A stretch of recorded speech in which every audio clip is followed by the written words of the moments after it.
Topic ఏంటి? సంఘంలో స్త్రీ యొక్క పాత్ర. ఒకసారి మూలవాక్యం చదువుదాం. 1 కొరింథీయులకు రాసిన పత్రిక 11వ అధ్యాయం 3 నుంచి చదువుతారా? 3 నుంచి. ప్రతి పురుషునికి శిరస్సు క్రీస్తనియు, స్త్రీకి శిరస్సు పురుషుడనియు, క్రీస్తునకు శిరస్సు దేవుడనియు మీరు తెలుసుకొనవలనని కోరుచున్నాను. మీరు తెలుసుకోవాలని కోరుచున్నాను. చెప్పండి ఏంటి? ప్రతి పురుషునికి శిరస్సు క్రీస్తు, అట్లాగే స్త్రీకి శిరస్సు పురుషుడనియు, అట్లాగే క్రీస్తునకు శిరస్సు దేవుడనియు మీరు తెలుసుకొనవాలని కోరుచున్నాను. ఓకేనా? హల్లెలూయా. ఇక్కడ మీకు కనబడుతుంది కదా ఒక చిన్న ట్రయాంగిల్. ఇప్పుడు ఈ ట్రయాంగిల్ ఉంది కదా, ఓకే? ఈ ట్రయాంగిల్లో పైన ఉండేది ఎవరు? క్రీస్తు. ఓకే, ఎవరు? ఇక్కడ ఒక సైడ్ ఉండేది ఎవరు? పురుషుడు. ఇటు సైడు స్త్రీ. ఓకేనా? ఇప్పుడు క్రీస్తు తోటి ఎవరో అనుసంధానం చెంది ఉండాలి? పురుషుడు చెంది ఉండాలి. ఓకే, క్రీస్తుతోటి ఎవరు? పురుషుడు అనుసంధానమై ఉండాలి. అలాగే స్త్రీ కూడా అనుసంధానమై ఉండాలి, అంటే దేవునితో సత్సంబంధాన్ని కలిగి ఉండాలి. పురుషుడు మరియు స్త్రీ వారిరువురు కూడా కుటుంబ వ్యవస్థలో పురుషుడు మరియు స్త్రీ ఒకరికొకరు అవినాభావ సంబంధం కలిగిన వారై ఉండాలి. ఓకేనా? దేవుని వాక్యం ఏం చెప్తుంది? పురుషుడు మరియు స్త్రీ ఏక శరీరమై ఉండాలి, వారిద్దరూ ఒకరినొకరు హత్తుకోవాలి అని చెప్పేసి ఉంటుంది. ఓకే, వీరిద్దరూ కలిసి దేవునితో అనుసంధానమై ఉండాలి. ఇప్పుడు పురుషుడు క్రీస్తుతో లేకపోయినా, స్త్రీ క్రీస్తుతో సంబంధం లేకపోయినా, అలాగే పురుషుడికి స్త్రీకి మధ్యలో విభేదాలు వచ్చినా ఈ చైన్ అనేది బ్రేక్ అవుతుంది. ఓకే, ఎట్లాగైతే క్రీస్తుతోటి పురుషుడు మరియు స్త్రీ ఈ ముగ్గురు ఏకమై ఉంటారో, సో ఈ 3 ఎలాగైతే ఉంటారో, ఈ పైన బయట చూశారు కదా, ఇది దేవుడు అనుకోండి. ఓకే, దేవుడు క్రీస్తుకు శిరస్సు దేవుడు, క్రీస్తుకు శిరస్సు దేవుడు. మరి పిల్లలు ఎక్కడ? మన పిల్లలు ఎక్కడ ఉండాలిగా? పిల్లలు మధ్యలో ఉండాలి. ఎక్కడ ఉండాలి? అది ఆ ముగ్గురి ప్రొటెక్షన్లోనే, అంటే దేవునితోటి పురుషునితోటి స్త్రీతోటి మధ్యలో, ఆ కాపుదల మధ్యలో ఉండాలి. ఓకేనా? అర్థమైంది కదండి? సంఘానికి శిరస్సు ఎవరు? క్రీస్తు.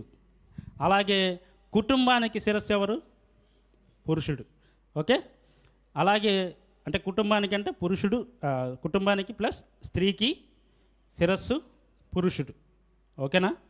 హెడ్ ఇంగ్లీష్లో చెప్పాలండి, మీకు ఇంగ్లీష్ కూడా చెప్పాలి కదా. హెడ్ ఆఫ్ ది ఫ్యామిలీ ఎవరు? ఫాదర్. ఓకేనా? అట్లాగే హెడ్ ఆఫ్ ది చర్చ్, సంఘానికి శిరస్సు ఎవరు? క్రీస్తు. ఓకే, క్రీస్తునకు శిరస్సు దేవుడు. ఓకేనా? అయితే ఇక్కడ మీరు గమనించాల్సిన ఇంకొక వచనం కూడా ఉంది. గలతీయులకు రాసిన పత్రిక 3వ అధ్యాయము 28వ వచనం. 3:28. ఓకేనా? ఇందులో యూదుడని గ్రీసు దేశస్థుడని లేదు, దాసుడని స్వతంత్రుడని లేదు, పురుషుడని స్త్రీ అని లేదు, యేసుక్రీస్తునందు మీరందరూ ఏకముగా ఉన్నారు. ఓకేనా? ఆమేన్. హల్లెలూయా. ఈ వచనం మీకు అర్థమైందా? ఇందాక చెప్పింది ఇది అర్థమైందా? ఏమన్నా డౌట్లు ఉన్నాయా? చెప్పాలి. ఏమన్నాము? సంఘానికి శిరస్సు క్రీస్తు, కుటుంబానికి అలాగే స్త్రీకి శిరస్సు పురుషుడు. ఇక్కడ ఏమన్నాము? క్రీస్తునందు మనమంతా ఏకమై ఉన్నాం. దీన్ని ఎట్లా అర్థం చేసుకోవాలి? 2 విరుద్ధ భావాల్లాగా ఉన్నాయి కదా, మరి ఎట్లా అర్థం చేసుకోవాలి అనిపిస్తుందా? క్రీస్తునందు మనమంతా పురుషుడు స్త్రీ ఒకటే, కానీ అక్కడేమో పురుషుడేమో స్త్రీకి శిరస్సు అంటున్నాము. ఎట్లా అర్థం చేసుకోవాలి? క్రీస్తునందు అందరము ఏకమే. గ్రీసుడని లేదు, యూదు దేశస్థుడని లేదు, గ్రీసు దేశస్థుడని లేదు, స్వతంత్రుడని లేదు, బానిస అని లేదు. అందరం కూడా సమానమే. క్రీస్తులో అందరము సమానమే. యేసు క్రీస్తునందు మనమంతా ఏకమై ఉన్నాము. ఆ ముందు వచనాలు 26వ వచనంలో చూస్తే, యేసు క్రీస్తునందు మీరందరూ విశ్వాసము వలన దేవుని కుమారులై ఉన్నారు. క్రీస్తులోనికి బాప్తిస్మము పొందిన మీరందరూ క్రీస్తును ధరించుకొని ఉన్నారు. ఎవరిని ధరించుకున్నామంట? క్రీస్తును ధరించుకున్నాం. కాబట్టి యేసు క్రీస్తునందు మనం అందరం విశ్వాసం వల్ల దేవుని కుమారులము, దేవుని కుమార్తెలము అయి ఉన్నాం. దేవుని కుమారులము, దేవుని కుమార్తెలమై ఉన్నాం. కాబట్టి క్రీస్తునందు మనమంతా సమానమే. అందులో ఏ భేదం లేదు. అయితే సంఘానికి ఒక శిరస్సు ఉండాలి కదా, ఒక నడిపించే నాయకుడు ఉండాలి. కాబట్టి సంఘానికి ఎవరు? క్రీస్తు. అలాగే కుటుంబానికి వచ్చేసరికి పురుషుడు. ఓకేనా? ఆది యందు సృష్టి ఎలా ఆరంభమైంది? ఎవరితో ఆరంభమైంది చెప్పండి? దేవుడు ఎవరిని చేశాడు? పురుషుణ్ణి చేశాడు. అన్న ఆల్రెడీ చెప్పాడు కాబట్టి నేను దాన్ని డెప్త్గా వెళ్తలేదు. నరుణ్ణి చేశాడు ఫస్ట్. తర్వాత నరుడిలో నుంచి నారిని చేశాడు. అంతేనా? అందుకని నాకు తెలిసిన ఒక పాస్టర్ అంటుంటాడు అనమాట, యాడమ్ నుంచి మేడం వచ్చిందంట. ఎవరు వచ్చారు? యాడమ్ నుంచి మేడం వచ్చింది. ఓకేనా? నరుడి నుంచి నారి వచ్చింది. ఆదాము నుంచి అవ్వ వచ్చినట్టే యాడమ్ నుంచి మేడం వచ్చింది. ఓకే. సో ఎందుకు తెచ్చాడు దేవుడు? ఎందుకు తెచ్చాడమ్మా? ఏమని? ఏ సహాయకురాలు? ఒంటరిగా నుండుట మంచిది కాదని. అది యేసు రక్తమే జయం. మనకు కావాల్సిన పాఠమే పట్టారు. అయితే మంచిది కాదు కాబట్టి స్త్రీని చేశాడు. దాని తర్వాత దాని ముందు ఒక మాట చెప్పాడు. ఏం సహకారం? సాటి అయిన సహకారం. అంటే ఆదాముకి ఏం చెప్పాడంటే దేవుడు, ఏదైనా తోటనేసి నువ్వు దీన్ని సేద్యం చేసుకో అని చెప్పాడు. నీకు వచ్చినాయి తినమని చెప్పాడు. ఈయన గారు ఒక్కడే కష్టపడిపోతున్నాడు అనమాట ఏదైనా తోటలో. ఓకేనా? తర్వాత దేవుడు ఆయన రోజు సంభాషిస్తూ ఉన్నాడు. ఉదయం సాయంత్రం ఆయనతో సంభాషిస్తూ ఉంటే ఈయనకి ఒక తోడు ఉంటే బాగుండు అని చెప్పేసి దేవుడు అనుకున్నాడు. మనం అనుకోలే. ఎవరు అనుకున్నారు నాన్న? దేవుడు అనుకున్నాడు. నరుడు ఒంటరిగా ఉంటే మంచిది కాదు, నిజమే. కాబట్టి మనం ఎత్తుక్కోకూడదు, దేవుడు ఎన్నుకోవాలి. లేకపోతే గుండె ఆగిపోతుంది తల్లులకి అందరికి ఇక్కడ. ఎవరిని తెస్తారో ఏం తెస్తారో అని. అయితే ఒక సిస్టమ్ చెప్తాను వినండి. అంతకుముందు కూడా చెప్పాను అనుకుంటా, గుర్తుందో లేదో. దేవుడు తండ్రి అనే దేవుడు మొదట ఆదామును చేశాడు. ఆదాముకి సాటి అయిన సహకారిగా అవ్వను చేశాడు. వాళ్ళకేం చెప్పాడు? నీవు సేద్యం చేయాల్సిన పని ఎవరిది? పురుషుడిది, ఆదాము గారిది. అర్థమైందా? ఈవెన్ శాపం వచ్చిన తర్వాత ఎప్పుడైతే వాళ్ళు పండుని తినవద్దు అన్న పండు తిన్నారో అప్పుడు ఏం చెప్పాడు దేవుడు? స్త్రీకేమో నీవు నీ యొక్క ఏదైతే గర్భం ఉన్నదో, ఆ డెలివరీ క్రమం ఉన్నదో అది మాత్రం చాలా పెయిన్ఫుల్గా ఉంటుంది అని చెప్పాడు. పురుషుడికి ఏం చెప్పాడు? నీకు పొలం అంతా కూడా ముళ్ళ పొదలను గచ్చ పొదలను సృష్టించిద్ది. కాబట్టి నువ్వు చాలా కష్టపడి నీ కష్టార్జితం తింటావు. నీ చెమట అంతా చిందించి కష్టార్జితం తింటావు. మరి చాలామంది సేవకులు, మరి ఎప్పుడైనా మీరు పెళ్ళిళ్ళకి వెళ్ళలేదు తెలీదు, పెళ్ళిళ్ళు ఈ వాక్యం చెప్తారు. కానీ ఇది అంత చెప్పరనేది నా ఆలోచన. అందుకని నేను రాసుకున్నాను అనమాట. ఏంటంటే ఎప్పుడైనా అవకాశం దొరికితే చెబుదాం అన్నట్టుగా. ఏంటంటే కష్టపడేది ఎవరు? కష్టపడాల్సింది ఎవరు? పురుషుడు. కుటుంబాన్ని పోషించాల్సింది ఎవరు? పురుషుడు. ఎవరినానా? పురుషుడే. అర్థమైందా? ఫస్ట్ గుర్తుపెట్టుకోండి, దేవుడు పెట్టిన క్రమం. నేను చెప్పింది కాదు. ఫస్ట్ దేవుడు చెప్పింది ఎవరికి? ఆదాముతో చెప్పాడు, నువ్వు వ్యవసాయం చేయి, ఏదైనా తోట నువ్వు చూసుకోవని. తర్వాత ఒంటరిగా ఉన్నాడు కాబట్టి అవగాహన చేశాడు. అంతే. అర్థమైందా? సాటి అయిన సహకారం కోసం అవగాహన చేశాడు. సాటి అయిన సహకారి. ఉత్తత సహకారి కాదు. అన్న చెప్పాడు కదా మొన్న, తలగా చేస్తేనేమో తొక్కేసిద్దేమోనని, కాళ్ళ నుంచి చేస్తేనేమో ఆయన తొక్కేస్తాడేమోనని కాకుండా దేవుడు పక్కటెముకల్లో నుంచి తీశాడు. ఓకేనా? నాలో నుంచి తీయబడింది కాబట్టి ఈవిడ నారి అని చెప్పేసి మన ఆదాం గారు పాట పాడాడు అనమాట. ఓకే. సో కాబట్టి పెళ్ళి కావాల్సిన యవనస్తులకి చెప్పే విషయం ఏంటంటే, మీరు జాబ్ వచ్చాకే పెళ్ళి చేసుకోవాలి. అర్థమైందా? ఏం వచ్చాక నాన్న? ఏమొచ్చాక? జాబ్ వచ్చాక. దేవునికి స్తోత్రం. హల్లెలూయా. నీవు కష్టపడకుండా నీకు బాధ్యత తెలియదు. మన వాళ్ళందరూ పెద్దవాళ్ళందరూ ఒక మాట చెప్తుంటారు అనమాట. ఏమనంటే, వాడికి పెళ్ళి చేస్తే ముక్కుతాడు కట్టినట్టంట. విచ్చలవిడిగా తిరుగుతున్న వాడికి బాధ్యతలు తెలియాలంటే పెళ్లి చేయాలంటారు. అవునా? కానీ వాక్యానుసారంగా ఏం చెప్పాలంటే, పురుషుడు తనంతట తానే ఎదిగేటటువంటి, బాధ్యతలు తెలిసేటటువంటి, అలాగే తన కుటుంబాన్ని కొనగలిగినటువంటి స్థితికి వచ్చిన తర్వాత పెళ్లి చేయాలి. అది ఎంత అనేది నేను చెప్పను. వయసు ఇంత లిమిట్ అంత లిమిట్. గవర్నమెంట్ లెక్కల ప్రకారం 21 అంతేనా? ఇద్దరికి, పురుషుడికి స్త్రీకి 21. ఓకేనా? ఈలోపు ఏం చేయాలంటే మనం పిచ్చాపాటి తిరుగులు తిరగకుండా, చదువు వస్తుంది అనే తెలిసే లోపే, ఫైనల్ ఇయర్ థర్డ్ ఇయర్ అని ఉంటుంది కదా, ఆ లోపే మన ప్రయత్నాల్లో మనం ఉండి ఉద్యోగం సంపాదించుకోవాలి. మీకే సంపాదించుకున్న తర్వాత అప్పుడు అడగండి, అమ్మా నాన్న నాకు పెళ్లి వయసు వచ్చింది, నాకు పెళ్లి చేయండి. అర్థమైందా? స్త్రీలు కూడా, అమ్మ యవనస్తులు, యవన బిడ్డలు, మీరు కూడా ఏం చేయాలట? ఏం చేయాలి? మాకేం తెలుసు అన్న అంటారు. ఏం చేయాలి చెప్పండి? ఇంటి పని, వంట పని అన్నీ నేర్చుకోవాలి. అలాగని అన్న ఏంటన్నా మమ్మల్ని తొక్కేస్తున్నాం, మేము జాబ్ చేయకూడదా అంటే చేయొచ్చు. చేయకూడదని నేను చెప్పట్లేదు. జాబ్ చేసినా కానీ అవి కూడా చేయాలి. మీరు కూడా నేర్చుకుంటారా బాబు. ఏంటి ఫ్యూచర్లో ఎలాంటి పిల్లలతో తెలియదు కాబట్టి మీరు కూడా భవిష్యత్తులో వంట గింట అని నేర్చుకోండి. నాకు రాక చాలా ఇబ్బందులు పడ్డా, ఎక్స్పీరియన్స్ నుంచి చెబుతున్నా. ఓకేనా? మీరు కూడా నేర్చుకోండి వంట. ఇప్పుడు సూర్యనారాయణ అంటే వచ్చింది, దేవునికి స్తోత్రం, ఆయనకు వచ్చు వంట. మీరు కూడా నేర్చుకోండి. నేర్చుకోవటం వల్ల వచ్చిన తంట ఏమీ లేదు. అర్థమైందా? ఇంకా బ్రహ్మాండంగా మనమే చేసుకొని తినవచ్చు. అటువంటి పరిస్థితులు కూడా వస్తాయి. మరి సిద్ధం చేస్తున్నాం ముందే. కాబట్టి మనం ఏం చేయాలంటే, పెళ్లి విషయంలో మాత్రం ఇది గుర్తుపెట్టుకోండి. పురుషుడు బాధ్యతలు తెలిసిన వాడై, ఉద్యోగం కానీ తన ఏదైనా పని, ఉద్యోగం అంటే మీరు కేవలం అదో అలా జాబ్ రావాలని కాదు.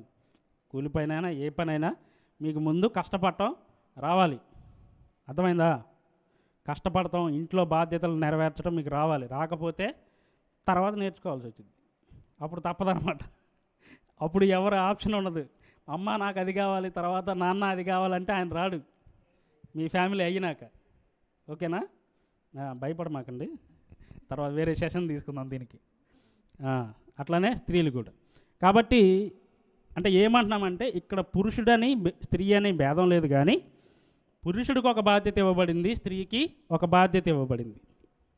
అసలు నాకు తెలిసి ఇంకా పురుషుడి కంటే ఎక్కువ బాధ్యతలు ఏంటంటే, గర్భం విషయంలో కానీ. వాళ్ళు ఎదురు చూస్తున్నారా? ఏసు రక్తమే చేయం. హల్లెలూయా.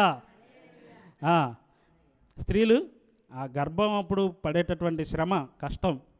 ఈ మధ్య మనకి టెక్నాలజీ వచ్చింది కదా, కనుక్కుంటేనంట మనకు ఒక కొన్ని టన్నుల భారం మన మీద వేస్తే ఎలా ఉంటుందో, ఆ టైంలో ప్రసవ వేదన అప్పుడు అంత బాధ ఉంటుందంట. మనకు ఒక 2 బస్తాలు వేస్తే దేవుడా నా వల్ల కాదని చెప్పి వదిలేస్తాం.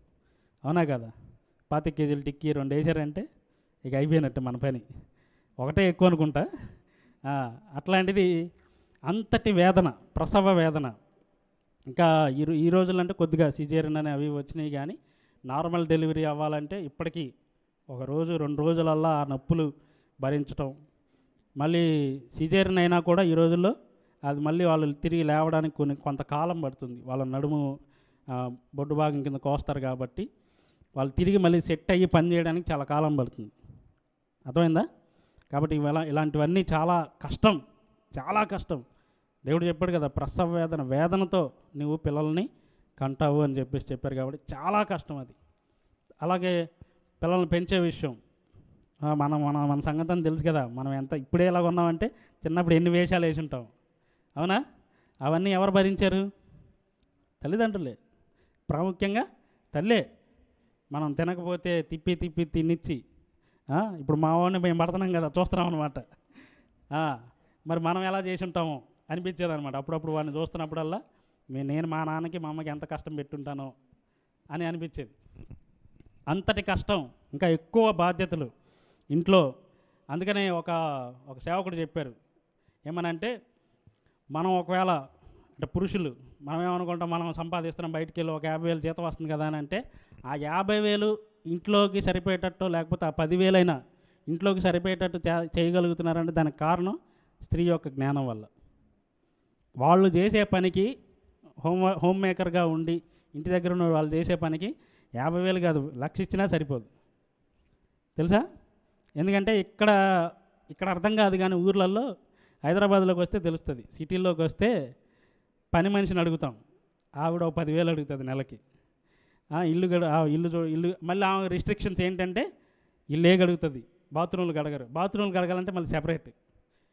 వంట చేయాలంటే ఒక సెపరేట్ రేటు, ఇంకొకటి చేయాలంటే సెపరేట్ రేటు. మళ్ళీ పిల్లల్ని పెంచేటప్పుడు ఆయాలుగా రావాలంటే వాళ్ళకు ఇంకొక రేటు, తెలుసా? ఇవన్నీ తెలియవు మనకి. అవన్నీ తెలిసేలోపు ఎగిరిపోయిద్ది అనమాట మొత్తం. ఓకే, అంతటి కష్టం. ఆ కష్టాన్ని ఇప్పుడు ఈ రోజుల్లో ఏమంటారు, చిన్న కుటుంబాలు అయిపోయినాయి, 2, 3. పాత రోజుల్లో ఒక్కొక్కరి కుటుంబంలోనే 5, 6 పిల్లలు, అవునా? అసలు ఉమ్మడి కుటుంబాలు ఉండేవి. తాతయ్యలు, అమ్మలు, అక్కలు, పెదనాన్నలు, పెద్దమ్మలు అందరూ కలిసి ఒకే చోట ఉంటారు. వాళ్ళందరికీ ఒకే ఇంట్లో. ఇప్పుడు ఈరోజు మనం ఇక్కడ ప్రార్థనలు జరిగినప్పుడు ఇలా చేస్తున్నాం కదా, అక్కడ అది కామన్ అనమాట. ఇంట్లోనే మజ్జిగ చేస్తే ఒక బిందెడికి, అంతేనా, ఒక బిందెడి మజ్జిగ. అట్లాగే వంట కానీ భోజనాలు కానీ అసలు అందరూ దగ్గరుండి కలిసి చేసేవాళ్ళు. ఈ రోజుల్లో అంటే ఆ పని లేదు అనుకోండి. అంతగా వాళ్ళు కష్టపడగలరు కాబట్టే, అంతగా ఇంటి దగ్గరుండి ఓర్పుతో నేర్పుతో వారు పనులు చేయగలరు కాబట్టే దేవుడు వారిని అంతగా ఆశీర్వదిస్తూ ఉన్నాడు. ఆ కుటుంబాన్ని కూడా అంతగా ఆశీర్వదిస్తాడు. అందుకనే వాక్యంలో ఏముంటుందంటే, జ్ఞానము గల స్త్రీ తన ఇంటిని చక్కబరుచుకొనును, బుద్ధి లేని స్త్రీ తన ఇంటిని ఓడబెరుక్కునిద్దంట. ఉన్నది కూడా ఓడబెక్కునిద్ది. కాబట్టి ఒక ఇల్లు కట్టబడాలనంటే అది స్త్రీ చేతిలోనే ఉంది. అర్థమైందండి? మనం ఎన్ని చేసి బయట ఎంత కష్టాలు పడి డబ్బులు తీసుకొచ్చి వాళ్ళ చేతిలో పెట్టాము అనుకోండి, ఊరికే అంటున్నా, మనం ఉన్నంత మాత్రాన, బయట కద్దర సొక్క వేసుకొని తిరిగినంత మాత్రాన ఉపయోగం లేదు. ఇంట్లో ఆవిడ గనక నేర్పుతో జ్ఞానంతో ఉన్నది అంటేనే ఆ ఇల్లు కట్టబడుతుంది. లేదనుకోండి, ఆ ఇల్లు తనకు తానే ఓడబెరుక్కుంటున్నట్టే. అర్థమైందా? కాబట్టి క్రీస్తునందు మనమంతా ఒకటే, కానీ కుటుంబానికి వచ్చేసరికి, లేకపోతే సంఘానికి వచ్చేసరికి మనకి ఇవ్వబడిన బాధ్యతలు వేరు, అంతేనా? పురుషులు కొన్ని బాధ్యతలు నిర్వర్తించాలి, స్త్రీలు కొన్ని బాధ్యతలు నిర్వర్తించాలి. ఓకేనా? అలాగే నేను కొంతమంది స్త్రీల గురించి చెప్పాలి అనుకున్నప్పుడు, పాత నిబంధనలో మనకి వంశావళి దగ్గర నుంచి, యేసుక్రీస్తు వంశావళి దగ్గర నుంచి కానీ, ఆదాము గారి దగ్గర నుంచి స్టార్ట్ చేసుకుంటే అవ్వగారి గురించి కావచ్చు, శారా గారి గురించి కావచ్చు, అట్లాగే హాగర్ గారి గురించి కావచ్చు, మనకి అలాగే దావీదు భార్యల గురించి కావచ్చు, బత్షెబా గురించి, అట్లాగే బైబిల్లో ఉన్నటువంటి కొంతమంది స్త్రీలు, రూతు, అలాగే ఎస్తేరు, నయోమి, ఇలాంటి వాళ్ళు చాలామంది ఉన్నారు. అయితే నేనేం చేశానంటే, నేను ఇప్పుడు మనం ఆన్లైన్లో ఓపెన్ చేస్తే వాటి గురించిన ప్రసంగాలు కొన్ని 100,000 ఉన్నాయి. సో దాన్ని నేను చెప్పాలని మళ్ళీ అనుకోవట్లేదు. నాది వరకు వచ్చేసరికి నేను చెప్పేది ఏంటంటే, కేవలం క్రొత్త నిబంధనలో ఉన్న స్త్రీల గురించి మాత్రమే చెప్పాలని నేను నిశ్చయించుకున్నాను. ఎందుకనంటే రూతు గారి గురించి మీరు ఎన్నిసార్లు వినుంటారు నాకైతే తెలియదు. ఎస్తేర్ గారి గురించి కావచ్చు, రూతు గారి గురించి కావచ్చు, ఇట్లా స్త్రీల గురించి అనేకమైన సార్లు అలాగే ప్రసంగాలు కూడా ఉన్నాయి. అయితే కొత్త నిబంధనలో ఎవరెవరు ఉన్నారు యేసుక్రీస్తుతోటి అని అంటే, నేను ఒక లిస్ట్ చెప్తాను. ఇది కేవలం అంటే మనకి అర్థం అవడం కోసం మాత్రమే. ఇందులో కొంతమంది గురించే మనం ధ్యానిస్తాం, అందరి గురించి ధ్యానించేంత సమయం లేదు కాబట్టి. మొట్టమొదటిగా యేసుక్రీస్తు ప్రభువారి యొక్క తల్లి, ఈ లోకంలో తల్లిగా ఉన్నటువంటి తల్లి అయిన మరియా. అలాగే ఎలిజబెత్ గారు, ఆవిడ సమీప బంధువైనటువంటి ఎలిజబెత్ గారు. అలాగే పేతురు యొక్క అత్త, సీమోను పేతురు యొక్క అత్తగారు, అంటే వాళ్ళ ఆవిడ వాళ్ళ అమ్మ. అంటే కొన్ని పేర్లు రాయబడలేదు కాబట్టి పేతురు గారు అత్తనే రాసుకుంటే. తర్వాత యేసుక్రీస్తు ప్రభువారు పరిచయం చేస్తూ ఉన్నప్పుడు యోహన్న మరియు సూజన్న. అట్లాగే జబదయి కుమారుల తల్లి అని ఉంటుంది. జబదయి కుమారులు ఎవరు బాబులు? జబదయి కుమారులు ఎవరు తెలుసా? మాకేం పరిచయం లేదన్నట్టుంది. మరి బాబు 12 మంది శిష్యుల్లో ఇద్దరెవరు జంట వాళ్ళు? వాళ్ళకు ఉరిమేడు వారు అనే పేరు. ఎవరాళ్ళు? యాకోబు మరియు యోహాను. ఎవరు? యాకోబు మరియు యోహాను. గుర్తుపెట్టుకోండి ఇప్పటికైనా. ఎవరాళ్ళు? వాళ్ళ నాన్న పేరేంటి? జబదయి. వాళ్ళ ఆవిడ పేరు లేదా వీళ్ళ తల్లి పేరు సలోమే. ఏం పేరు? సలోమే. ఇంకొక కొన్ని చోట్ల మారు పేరు సలోమే మరియు మరియా. ఆవిడ మారు పేరు కూడా మరియా. అప్పట్లో మరియలు ఎక్కువ అనమాట. అర్థమైందా? ఇప్పుడు ఈ రోజుల్లో కుమారి అంటే ఎంత కామనో ఆ రోజుల్లో మరియా అంటే అంత కామన్ అనమాట. ఇప్పుడు కాబట్టి ఎవరావిడ? జబదయి కుమారుల తల్లి సలోమే. సలోమే లేదా మరియా. ఆవిడ ఇంకొక పేరు ఏంటంటే మరియా. యోహన్నా సూజన్న రాశారా? ఓకే. తర్వాత మేరీ మగ్దలేనే మరియా. ఎవరు? మగ్దలేనే మరియా. 7 దయ్యములు యేసుక్రీస్తు ప్రభువారు వెళ్ళగొట్టినటువంటి స్త్రీ మగ్దలేనే మరియా. ఓకేనా? తర్వాత యేసుక్రీస్తు ప్రభువారి యొక్క స్నేహితుడైనటువంటి లాజరు యొక్క సహోదరులు మార్తా మరియు మరియా. బేతనీలో ఉన్నటువంటి మార్తా మరియా. ఓకే. వీళ్ళందరూ కూడా యేసుక్రీస్తు ప్రభువారితోనే ఉన్నారు. ఇంకొక ఆవిడ ఉంది, క్లోపా భార్య అయిన మరియా. యేసుక్రీస్తు ప్రభువారి స్నేహితుడైన లాజరు యొక్క సహోదరులు మార్తా మరియు మరియా యోహాను సువార్త 11వ అధ్యాయంలో ఉంటారు. తర్వాత క్లోపా భార్య అయిన మరియా. ఓకే. అట్లాగే వ్యభిచారంతో పట్టబడిన స్త్రీ, ఆవిడ కూడా స్త్రీయే. చాలామంది ఏమంటారంటే కొంతమంది సువార్తల్ని కలిపేసి ఆవిడ వ్యభిచారంతో పట్టబడింది మగ్దలేనే మరియా అని చెప్తారు, కానీ దానికి చరిత్రపరంగా ఆధారాలు లేవు. కాబట్టి వ్యభిచారంతో పట్టబడిన స్త్రీ, ఆవిడ పేరు రాయబడలేదు. ఓకే. వ్యభిచారంతో పట్టబడినటువంటి స్త్రీ. తర్వాత ఫేమస్ సమరయ స్త్రీ, యోహాను సువార్త 4వ అధ్యాయం. ఎవరు? సమరయ స్త్రీ. వీళ్ళు కాకుండా అంటే కొంతమంది అట్లా వచ్చిపోతుంటారు అన్నమాట. చాలా తక్కువ మంది. 12 ఏళ్ల నుంచి రక్తస్రావం కలిగిన స్త్రీ. అట్లాగే నడుము వంగిపోయినటువంటి స్త్రీ, ఆవిడ శరీరం వీపు అన్నమాట, నడుము వంగిపోయి అదొక రోగం, దాని ద్వారా బాధపడుతున్నటువంటి స్త్రీ. అట్లాగే యేసుక్రీస్తు ప్రభువారు ఏమంటారు దాన్ని, పరిచర్యలో సహాయం చేసిన వాళ్ళు చాలామంది ఉన్నారు. అంటే వారి గురించి ప్రత్యేకంగా వ్రాయబడలేదు, కానీ వీరితో పాటు అనేక స్త్రీలు ఉన్నారు అని చెప్పేసి రాయబడింది అనమాట. ఎక్కడ చూసినా శిష్యులతో పాటు అనేక స్త్రీలు ఉన్నారు అని చెప్పేసి. అట్లాగే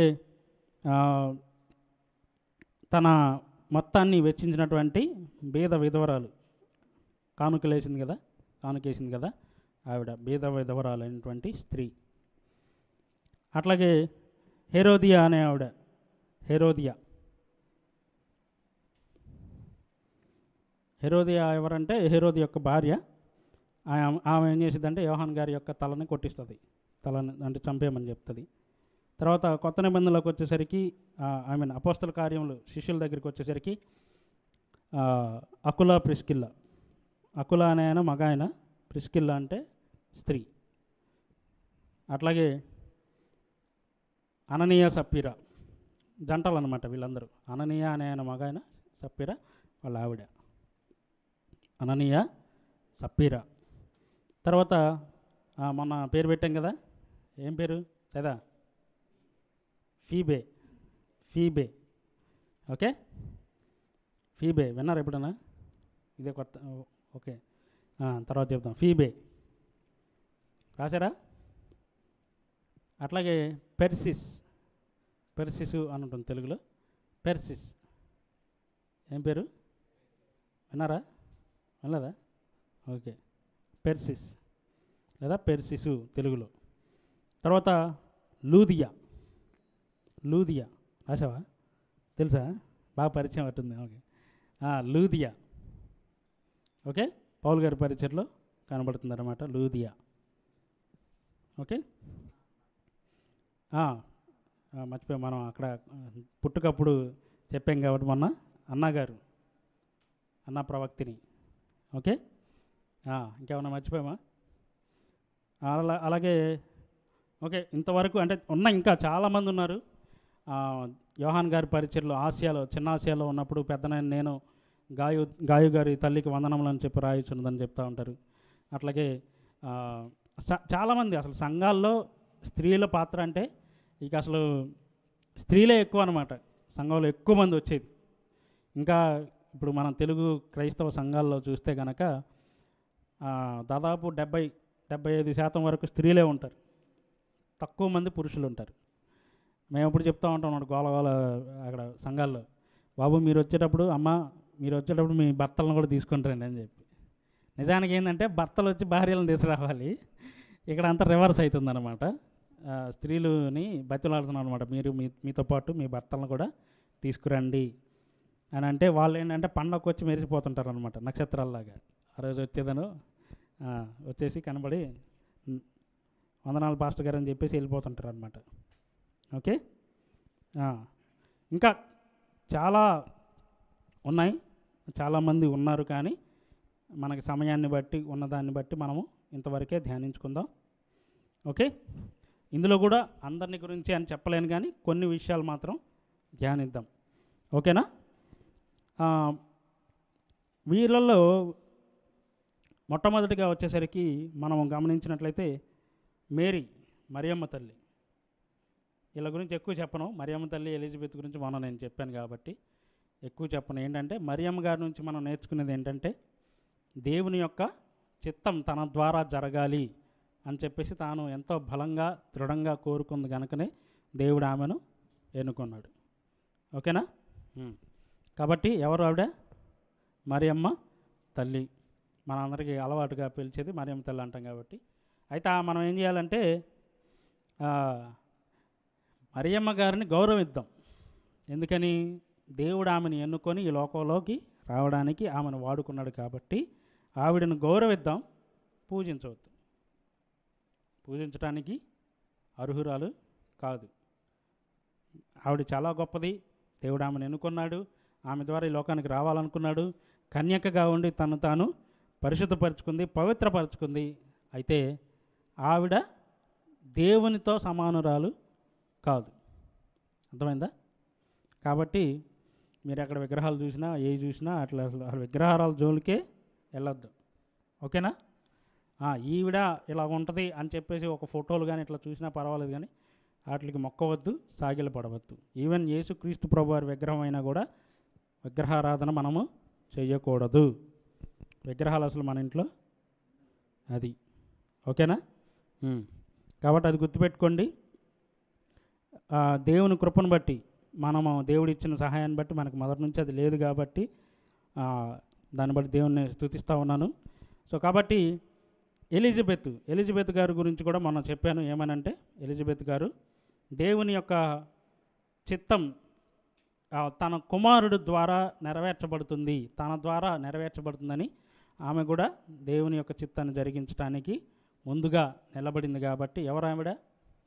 ఎలిజబెత్ గారు. తన కుమారుడు యోహాను గారు దేవునికి యేసుక్రీస్తు ప్రభువారి కంటే ముందుగా నడుస్తాడని ఆవిడ ఎంతగానో సంతోషించి, ఆ దేవదూత చెప్పినటువంటి వర్తమానాన్ని బట్టి ఎంతగానో సంతోషించి తాను కూడా అలాగ ఉండటానికి సంతోషించింది. తర్వాత పేతురు గారి యొక్క అత్త, పేతురు గారి అత్త ఏమైందంటే అసలు ఆవిడ గురించి ఎందుకు రాయబడింది అంటే, ఆవిడ జ్వరంతో బాధపడతా ఉంది. జ్వరంతో బాధపడతా ఉంటే యేసుక్రీస్తు వారు పరిచర్యలు చేస్తూ వాళ్ళ ఇంటికి వచ్చాడు.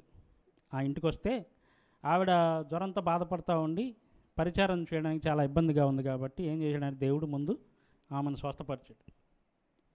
స్వస్థపరిచి ఆవిడ జ్వరం నుంచి విడిపించబడిన తర్వాత లేచి యేసుక్రీస్తు ప్రభువారికి ఉపచారం చేసింది. అర్థమైందా? కాబట్టి ఆవిడ పేరు కూడా ఆ రీతిగా వ్రాయబడి ఉంది. ఎవరావిడ? పేతురు గారి యొక్క అత్తగారు అన్నమాట. సో ఇందులో ఇంతమంది గురించి చెప్పాం కదా. ఇంతకుముందు వాక్యాల్లో చెప్పినట్టుగానే స్త్రీలు సంఘంలో గొప్ప సహాయకులుగా ఉండడానికి దేవుడు ఎన్నుకొన్నాడు. సాటి అయిన సహకారులుగా ఉండటానికి దేవుడు ఎన్నుకొన్నాడు. వీరిలో అట్లాగే యేసుక్రీస్తు ప్రభువు పరిచర్య చేస్తూ ఉన్నప్పుడు యోహన్న, సూజన్న వీళ్ళందరూ కూడా అన్ని రూపకాలుగా అటు ధనముగా కావచ్చు, లేకపోతే సహాయం ఉపచారం చేసే విషయంలో కావచ్చు, పరిచర్య చేసే విషయంలో కావచ్చు, వీటన్నిటిలో కూడా వారు సహాయము చేశారు. కాబట్టి యోహన్న, సూజన్న, అట్లాగే సలోమే జబదేయి కుమారుల తల్లి, ఆవిడ వచ్చి అడుగుతుంది ఏకంగా యేసుక్రీస్తు ప్రభువుని వచ్చి, అయ్యా నీ రాజ్యం వచ్చినప్పుడు నా కొడుకులను ఇద్దరిని నీ పక్కన పెట్టుకోమంటుంది. కుడివైపున ఒకరిని, ఎడం వైపున ఒకరిని పెట్టుకోమని అడుగుతుంది. ఎవరు? సలోమే లేదా మరియా అనే పేరు, జబదేయి కుమారుల తల్లి. అంటే అసలు నువ్వు ఏం అడుగుతున్నావో నీకు తెలుసా అని దేవుడు అడుగుతాడు.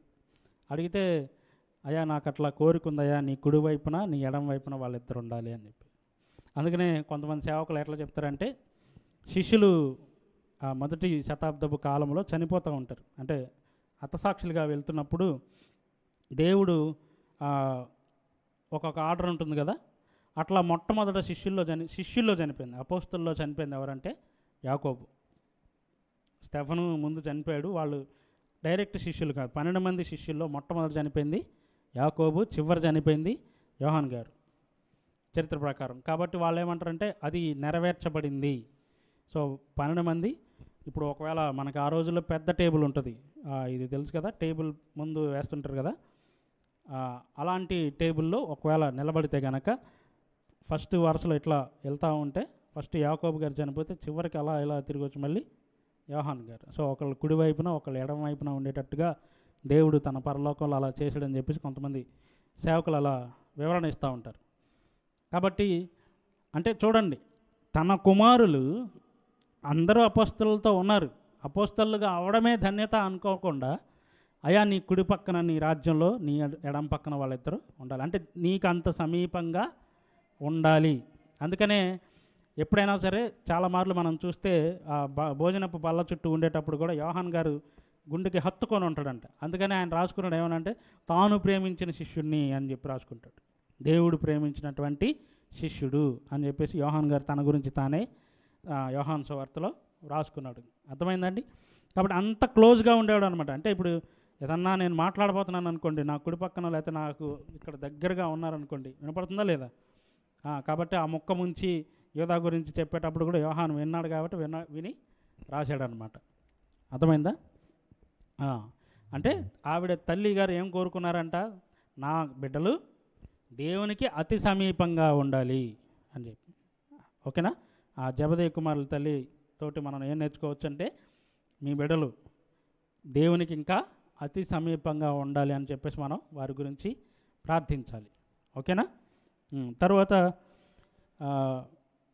ప్రాముఖ్యంగా మగ్దలేని మరియ గురించి చెప్పాలి అని అంటే, మగ్దలేని మరియ వచ్చి మగ్దల అనే ప్రాంతం నుంచి వచ్చింది. ఆవిడ మగ్దల అనే ప్రాంతం నుంచి ఆవిడ 7 దయ్యముల చేత పీడింపబడుతూ ఉంటే యేసుక్రీస్తు ప్రభువారు ఆవిడని దర్శించి ఆ యొక్క దయ్యముల నుంచి విడిపింపజేసి యేసుక్రీస్తు ప్రభువారు తన శిష్యులతో పాటు ఆమెను కూడా చేర్చినట్టుగా మనం గమనిస్తాం. ఓకేనా? సో ఈ 12 మంది శిష్యులు కాకుండా ఉన్న స్త్రీలలో ఈవిడ కూడా ఒక ఆవిడగా చేరింది. చేరటాన్ని బట్టి వాళ్ళు ఎక్కడికి వెళ్తుంటే అక్కడికి దేవుడు వారిని తనతో పాటు తీసుకొని వెళ్ళాడనమాట. సో ఆ పరిచర్య చేయటంలో ఇప్పుడు మనం అంటాం కదా, 12 మంది పురుషులు యేసుక్రీస్తు ప్రభువారు వీళ్ళందరితో పాటు అలాగే అక్కడికి వచ్చే పరిచారకులుగా ఉండటం అనేది చాలా గొప్ప ధన్యత. కాబట్టి మనం చూసినట్లయితే మగ్దలేని మరియ కూడా చాలా ప్రాముఖ్యమైన స్త్రీ అన్నమాట. మొదటి శతాబ్దపు క్రైస్తవులలో చాలా ప్రాముఖ్యమైన స్త్రీ కాబట్టే కొంతమంది రోమర్స్ క్రియేట్ చేయడం స్టార్ట్ చేశారు. దేవునికి అంత సమీపంగా ఉండేది కాబట్టే కొంతమంది అన్యులు వేరే వాళ్ళు ఏమంటారంటే యేసుక్రీస్తు ప్రభువారు పెళ్లి చేసుకున్నారు అది ఇదని లేనిపోని కల్పిస్తూ ఉంటారు అన్నమాట. అంతగా ఆవిడ సంఘాన్ని ప్రేమించి ఆవిడ దేవునికి అతి సమీపంగా ఉన్నది. అర్థమైందా? అంతేగాని అవి నిజాలు కాదు, అవి ఊరికే కల్పించిన రూమర్స్ అనమాట, కల్పిత కథలు కాబట్టి వాటిని నమ్మాల్సిన అవసరం లేదు. ఓకేనా? అంతగా దేవుని యొక్క సంఘాన్ని దేవుణ్ణి ప్రేమించి ఆవిడ అతి సమీపంగా ఉంది కాబట్టే మగ్దలేని మరియకి అంత పేరు వచ్చింది. అందుకనే ఆవిడ గురించి చెప్తానే, నిన్ను ఒకవేళ నీ యొక్క హృదయంలో దురాత్మలు కనుక ఉంటే ఒకవేళ ఆ స్థలాన్ని విడిచిపెట్టి వెళ్ళిపోయినప్పుడు అవి మరీ 7 ఇంతలుగా వస్తాయని చెప్పేసి, అంత శోధనలు వస్తాయని చెప్పడానికి ఉదాహరణగా చెప్పినప్పుడు ఆవిడ గురించి చెప్పింది. ఓకేనా? 7 దెయ్యములు వదలగొట్టబడినటువంటి స్త్రీ ఎవరు? మగ్దలేనే మరియ. అందుకనే ఈవెన్ మీరు చరిత్రలో కూడా గమనించినట్లయితే ఎక్కువ దేవుని సంఘంతో పాటు పరిచారకురాలుగా పేరు పొందిన స్త్రీ ఎవరంటే మగ్దలేనే మరియ. అర్థమవుతుందా? తర్వాత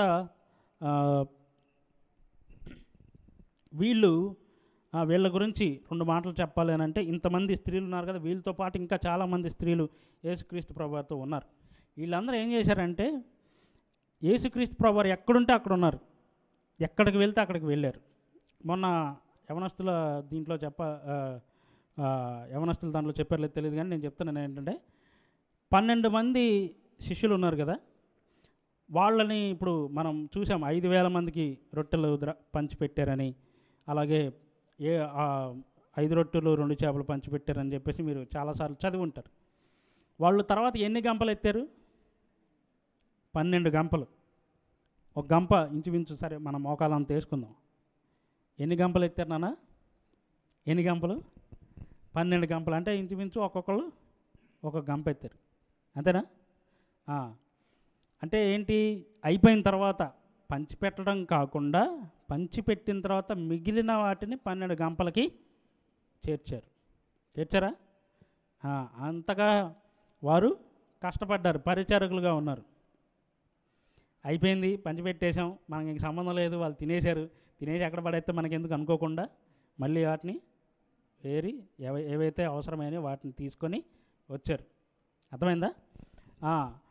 ఈ 12 మంది ఎట్లాగైతే పరిచారకులుగా ఉండి చేశారో అక్కడ స్త్రీలు కూడా అంతే రకంగా పనిచేశారు. అట్లాగే ఎక్కడికైతే యేసుక్రీస్తు ప్రభువారు వెళ్తున్నారో ఆయన వెంబడిస్తూ తినాలి కదా, తినకుండా అయితే పరిచర్య అంటే ఉపవాసాలు ఉన్నప్పుడు తప్పనిచ్చి మిగతా సమయాల్లో చేస్తూ ఉంటారు. కాబట్టి ఆ సంఘానికి అలాగే 12 మంది అపోస్తలకి వాళ్ళు ఎక్కడికెక్కడికి వెళ్తాం వాళ్ళతో పాటు కూడా మగ్దలేని మరియ కానీ వీళ్ళందరూ కూడా ఉన్నట్టుగా మనం లేఖనాల్లో చూస్తాం. తర్వాత యేసుక్రీస్తు ప్రభువారు మరణించినప్పుడు కూడా యెరూషలేములో అనేక మంది స్త్రీలతో వీళ్ళు కూడా ఉన్నారు సిలువ దగ్గర. ఎక్కడ? సిలువ దగ్గర. మనం ఎందుకు సిలువ దగ్గర గురించి చెప్పుకోవాలి అని అంటే, మీరు గమనించారో లేదు తెలియదు, కానీ సిలువ దగ్గరికి వచ్చినప్పుడు 12 మంది శిష్యులు యేసుక్రీస్తు ప్రభువారు ముందుగానే చెప్పాడు, మిమ్మల్ని గొర్రెలు చెదరగొడతారు అనగానే ఫస్ట్ ఎవరు జంపు? పేతురు గారు, యాకోబు, యోహాను. క్లోజ్డ్ సర్కిల్లో మొదటి నుంచి ఉండేది పేతురు, యాకోబు, యోహానే. యేసుక్రీస్తు ప్రభువారు గెత్సెమనే తోటకు ప్రార్థన చేసుకోవడానికి వెళ్ళిన తర్వాత అక్కడ నుంచి కొంచెం కూతవేటు దూరంలో యాకోబు, యోహాను వెంట పెట్టుకొని ఆయన లోపలికి వెళ్ళాడు. మిగతా 9 మంది బయట ఉన్నారు. అర్థమైందా? ఆ లోపలికి వెళ్ళి ఆయన ప్రార్థన చేసుకుంటా ఉంటే వీళ్ళని కూడా మీరు కూడా ప్రార్థన చేయండి అని ఆయన కొంచెం ముందుకెళ్ళి ప్రార్థన చేస్తుంటే ఆయన వచ్చేలోపు వీళ్ళు నిద్రపోతా ఉన్నారనమాట. 1-2 సార్లు దేవుడు చెప్పాడు, తర్వాత ఇంకా సమయం అయిపోయింది పదండి అని చెప్తారు. అవునా? ఒకడేమో అప్పగించడానికి వెళ్ళి సేనలతో తిరిగి వచ్చాడు అనమాట. ఎవరైనా ఇస్కరియోతు యూదా. మిగతా వాళ్ళందరూ ఏమయ్యారు? జంపు. ఎప్పుడైతే వాళ్ళు వచ్చి యేసుక్రీస్తు ప్రభువారిని పట్టుకొని వెళ్ళిపోయారన్నారు, ఇక వీళ్ళు భయంతో అక్కడి నుంచి పరుగులు పెట్టారు. అందుకే మీరు చూస్తే తర్వాత యేసుక్రీస్తు ప్రభువారు తీర్పు తీరుస్తూ ఉన్నప్పుడు ఒక ఆవిడ అడుగుతుంది అనమాట, ఇదిగో నువ్వు పేతురు కదా, నేను నిన్ను అక్కడ చూశాను, గలిలయుడు కదా, ఆయనతో నిన్ను చూశానంటే లేదు నాకు తెలియదు అంటాడు. ఎవరు? పేతురు గారు. ముమ్మారు నేనంటే దేవుడు యేసుక్రీస్తు ప్రభువారు ఎవరో నాకు తెలియదు అని చెప్పేసి బొంకుతాడు. అవునా? వీళ్ళందరూ భయపడి వెళ్ళిపోతే చివరాఖరి వరకు పురుషుల్లో వచ్చింది ఎవరంటే యోహాన్ గారు. పేతురు కూడా దూరం నుంచి చూశాడు తప్ప దగ్గరికి లేడు సిలువ దగ్గర. అర్థమైందా? కానీ ఈ యొక్క స్త్రీలు మాత్రం అక్కడ ఉన్నారనమాట. ఉన్నారు కాబట్టి అరిమతయి అయిన యోసేపు పర్మిషన్ తీసుకొని యేసుక్రీస్తు ప్రభువు యొక్క పార్థివ దేహాన్ని దించాలి, సమాధిలో పెట్టాలి అన్నప్పుడు ఆ శుద్ధీకరణ అంతా కూడా ఎవరు చేశారంటే స్త్రీలను ఆయన కలిసి, వాళ్ళందరూ కలిసి చేశారనమాట. అక్కడ సహకరించింది కూడా స్త్రీలే. అయితే ఏం చేశారట? సిలువ దగ్గర ఉన్నారు, మరణం దగ్గర కూడా వెంబడించిన వాళ్ళు ఎవరంటే స్త్రీలు. చివరి వరకు అంటిపెట్టుకొని యేసుక్రీస్తు ప్రభువాన్ని వెంబడిస్తూ ఉన్నారు. తర్వాత ఆయన తిరిగి లేచిన తర్వాత ఉదయకాలం అసలు మరియమ్మ గారికి ఎందుకు కనపడ్డాడు? మగ్దలేని మరియకి ఎందుకు కనపడ్డాడు? మిగతా వాళ్ళందరూ ఉన్నారు కదా, చెప్పండి, కరెక్ట్ చెప్పండి. ఎందుకు వెళ్ళిందా? వీళ్ళందరూ ఇంట్లో ఉంటే ఆమె సమాధి దగ్గరికి వెళ్ళారు. అర్థమైందా?